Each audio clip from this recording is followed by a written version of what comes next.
எந்த வம்புக்கும் போகாத பொண்ணு நமிதா. பல வருஷங்களா என் கூட இருந்திருக்கா. அவளை விஜய் டிவி பிக் பாஸ் நிகழ்ச்சியில பாக்குறது ரொம்ப சந்தோஷமா இருக்கு. நமிதா பற்றி சிலாகித்தவாறு பேசுகிறார் கலா மாஸ்டர். மாநாட மயிலாட நிகழ்ச்சியில நடுவரா இருந்திருக்கா. பல நிகழ்ச்சிகளுக்கு நமிதாவும் நானும் சேர்ந்தே போயிருக்கோம். இப்படி இதுவரைக்கும் கிட்டத்தட்ட 10 வருஷங்களா நமிதாவை தெரியும். அவள மாதிரி ஒரு நல்ல பொண்ண நிஜமா நீங்க பார்க்க முடியாது. எதையுமே வெளிப்படையா பேசுவா. கத்துக்கிற ஆர்வம் அவகிட்ட நிறைய இருக்கு. ஒருத்தரோட ஒரு தடவை பழகிட்டாலே அவங்க கேரக்டரை நல்லா தெரிஞ்சுக்குவா. குறிப்பிட்ட நேரத்துக்கு சொன்ன டைம்ல வந்து நிப்பா. தான் கண் முன்னாடி தப்பு நடக்குதுன்னா அதை கண்டிச்சு அவங்களுக்கு அட்வைஸ் பண்ற டைப் தான் நமிதா. பிக் பாஸ் நிகழ்ச்சிக்கு அவள் போகும்போது கூட நிறைய பேர் என்னோட நடிப்பை வச்சு என்ன பாத்திருப்பீங்க, இனிமேதான் என்னோட உண்மையான கேரக்டரை புரிஞ்சுக்க போறீங்கன்னு சொன்னா. நமிதா அந்த நிகழ்ச்சியில இருக்கிறதுனாலயும் என் அக்கா பொண்ணு காயத்ரி இருக்கிறதுனாலயும் ஹாட் ஸ்டார்லயாவது பிக் பாஸ் நிகழ்ச்சிய பாத்துடுவேன். அந்த நிகழ்ச்சியில நமிதா ஜூலிய பத்தி பேசிருக்கான்னு கேள்விப்பட்டேன்.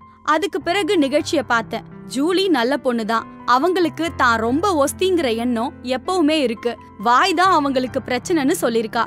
ஒருத்தர் எப்படி நடந்துக்கிறாங்கன்றத நமிதா சொல்லிருக்கா. இதுல தப்பா எனக்கு எதுவும் தோணல. சினிமாவில இருக்கவங்க நல்லபடியா அமைதியா இருக்காங்க. ஜூலி நிறைய வாயாடுறாங்கன்னு சிலர் சொல்றாங்க. இந்த நிகழ்ச்சிக்கு வந்திருக்கவங்க அவங்களோட ஒரிஜினல் கேரக்டரா இல்லாம பொறுத்து போகணும்னு தான் நினைச்சு பேசுவாங்க. சட்டுன்னு வார்த்தையை விடக்கூடாதுன்னு யோசிப்பாங்க. சில நேரங்கள்ல நம்மையும் மீறி வர்றத ஒண்ணுமே பண்ண முடியாது என்றவர் நமிதா மாதிரி பக்தியான பொண்ண பாக்குறது ரொம்பவே கஷ்டம். கிருஷ்ணர்னா அவளுக்கு அவ்ளோ இஷ்டம். சரியான நேரமும் இடமும் கிடைக்கும் போது ஹரே ராமா ஹரே கிருஷ்ணான்னு எதை பத்தியும் யோசிக்காம மந்திரம் சொல்ல ஆரம்பிச்சிடுவா.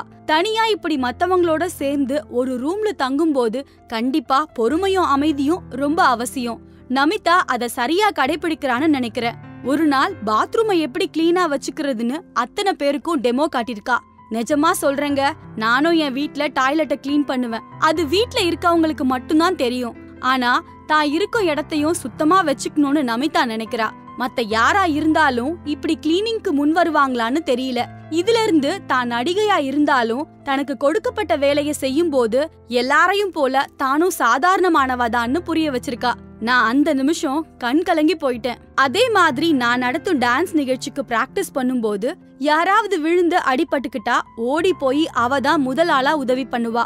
மாநாட மயிலாட நிகழ்ச்சியில மச்சான்னு சொல்லலாமான்னு நமிதா கேட்டா. நாங்களும் தாராளமா சொல்லலாம்னு சொன்னோம்.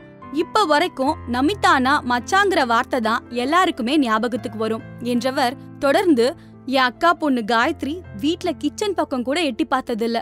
காஃபி கூட போட தெரியாது. ஆனா இந்த நிகழ்ச்சியில அத்தனை பேருக்கும் சமைச்சு போடுறா.